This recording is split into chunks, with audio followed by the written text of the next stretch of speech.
Doctor Fazil Gafoor, നിർബന്ധിത സഖ്യകക്ഷികൾ എന്നുള്ളത് നേരത്തെ ഡോക്ടർ പി ജെ വിൻസെന്റ് ചൂണ്ടിക്കാണിച്ചൊരു കാര്യമാണ്. പാകിസ്ഥാൻ ഇപ്പോൾ തന്നെ നടത്തിയിരിക്കുന്ന പലതരത്തിലുള്ള പരാമർശങ്ങൾ, ഇറാന് അത്തരത്തിൽ നിർബന്ധിത അല്ലെങ്കിൽ സ്വാഭാവിക സഖ്യകക്ഷികൾ ഏറെയുണ്ട് ആ മേഖലയിൽ. അതുപോലെ തന്നെ ഇസ്രയേലിന് മറ്റൊന്നും നോക്കേണ്ടതില്ല, അവരുടെ ഏറ്റവും വലിയ ഗോഡ് ഫാദർ എന്ന നിലയ്ക്ക് അത് അങ്ങോട്ടാണോ ഇങ്ങോട്ടാണോ എന്ന കാര്യത്തിൽ മാത്രമേ തർക്കമുള്ളൂ. അമേരിക്ക അവിടെ തന്നെ നിലനിൽക്കുന്നുണ്ട്, അവരുടെ താല്പര്യങ്ങൾ അങ്ങനെ തന്നെ നിലനിൽക്കുന്നുണ്ട്. അങ്ങനെ നോക്കുകയാണെങ്കിൽ തുല്യ ശക്തികളും തുല്യ സഖ്യബലമുള്ള ശക്തികളും തമ്മിൽ നേർക്കുനേർ നിൽക്കുകയാണ് എന്നുള്ളതാണ് പ്രശ്നം. അതിൽ പലതരം താല്പര്യങ്ങൾ വർക്കൗട്ട് ചെയ്യുന്നുണ്ട്. പക്ഷേ ഭാവിയിലേക്കുള്ള ഭീഷണി എന്ന നിലയ്ക്കാണ് ഒരു രാജ്യത്തിന്റെ പരമാധികാര പ്രവിശ്യയിലേക്ക് കടന്നു കയറിയുള്ള യുദ്ധം എന്ന് പറയുന്നത് എത്രത്തോളം സ്വാഭാവികമായി വിശദീകരിക്കാൻ കഴിയുന്ന ഒന്നാണ്. അതിന് ഇറാൻ തിരിച്ചടി നൽകുക എന്നുള്ളതാണ്. അത് തങ്ങളുടെ അഭിമാനവുമായി ബന്ധപ്പെട്ട ഒരു കാര്യമാണെന്ന് ഇറാനും പറയുന്നുണ്ട്. പക്ഷെ നടക്കുന്ന കാഷ്വാലിറ്റി എന്ന് പറയുന്നതും കമ്പയർ ചെയ്യാൻ കഴിയില്ല എങ്കിലും അത് ലോകമാനവികതയ്ക്ക് വലിയ ഭീഷണി തന്നെയാണ്. ആദ്യം തന്നെ ഒരു കാര്യം പറയട്ടെ, ഒരു കൂട്ടം ആൾക്കാർക്ക് മാത്രം അണുബോംബ് ഉണ്ടാക്കാനായിട്ടുള്ള അനുവാദം ഇസ്രായേലിന്, ബാക്കിയുള്ളവർക്ക് കൊടുക്കില്ല. അന്നതിന് ആരാണ് ഇവർ ഇതൊക്കെ അനുവാദം കൊടുക്കാനായിട്ട്? ഞാനിവിടെ ഇന്ദിരാഗാന്ധിയെ ഓർമ്മിക്കണം. അവർ പുല്ല് വില കൽപ്പിച്ച് ഇവരുടെ ഈ നിയന്ത്രണങ്ങൾക്ക് അവരെ പൊക്കറാനുള്ള അണുബോംബ് അങ്ങോട്ട് പൊട്ടിച്ച് മനസ്സിലായില്ല, ഇന്ത്യയെ ഒരു ആറ്റമിക് പവറാക്കി മാറ്റി. അന്ന് ഈ ക്ലബ്ബുണ്ടല്ലോ, ഈ എന്താ പറയുക, പാശ്ചാത്യ രാജ്യങ്ങളുടെ ഈ ക്ലബ്ബ് മനസ്സിലായില്ല, ആറ്റമിക് ക്ലബ്ബ്, ഞാൻ അതിനെ ക്ലബ്ബായിട്ട് വിളിക്കുന്നത്, ആ ക്ലബ്ബ് എന്തെങ്കിലും ചെയ്യാൻ പറ്റുമോ? അപ്പോൾ അത് ഫസ്റ്റ് പോയിന്റ്. അതിൻ്റെ അർത്ഥം ഞാൻ പൂർണ്ണമായിട്ട് ഇറാനെ സപ്പോർട്ട് ചെയ്യണമെന്നൊന്നുമില്ല.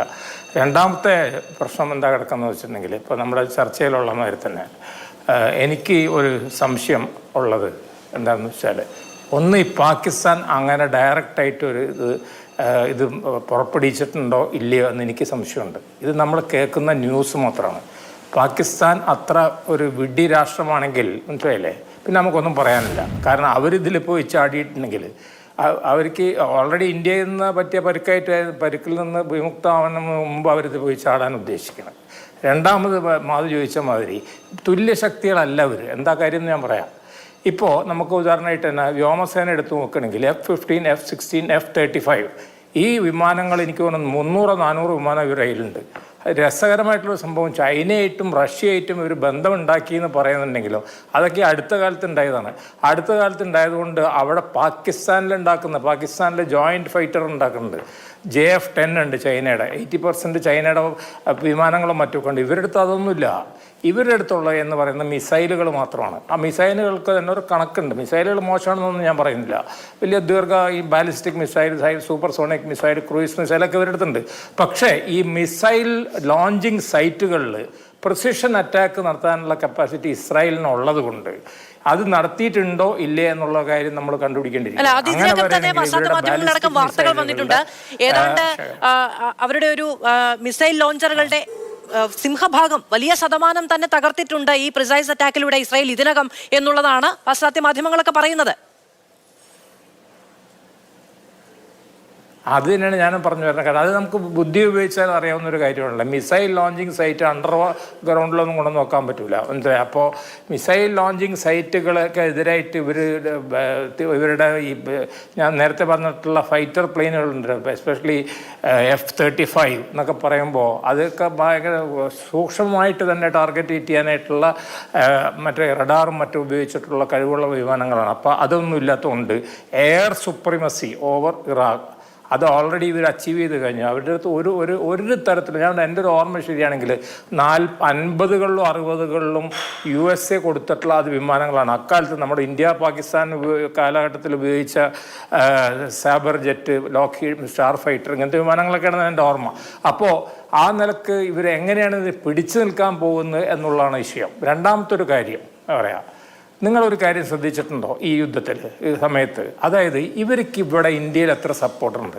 എന്തുകൊണ്ട് ഇന്ത്യയിലെ മുസ്ലിമുകൾ സാധാരണ ഗാസ പാലസ്തീൻ വിഷയത്തിൽ ഇടപെടുന്ന വലിയ ഒരു വൈകാരികമായ പ്രകടനങ്ങളൊക്കെ നടത്തുന്നു? ഇവർ നടത്താത്തതിൻ്റെ പിന്നിൽ മറ്റൊരു കാര്യമുണ്ട്. അതെന്താ കാര്യം എന്ന് വെച്ചാൽ, ഈ ഷിയായിറ്റ് മറ്റേ റെജീം ഒരു കാലത്ത്, അതായത് ഞാൻ ഇസ്ലാമിക് റിപ്പബ്ലിക് ഷിയായിട്ടാണത്, അവിടെ സുന്നികളും, ലോകത്തിലെ 90% ആൾക്കാരും സുന്നികളാണ്. ഇന്ത്യയിൽ 98% സുന്നികളാണ്.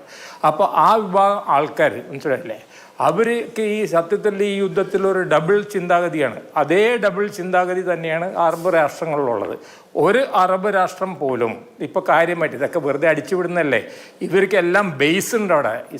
ഖത്തറിന് ബേസ് ഉണ്ട്, ബഹ്റൈന് ബേസ് ഉണ്ട്, UAEക്ക് ബേസ് ഉണ്ട്. ഈ ബേസുകളെ അടിച്ചു വിട്ടിട്ടുണ്ടെങ്കിൽ എന്ത് പറ്റും?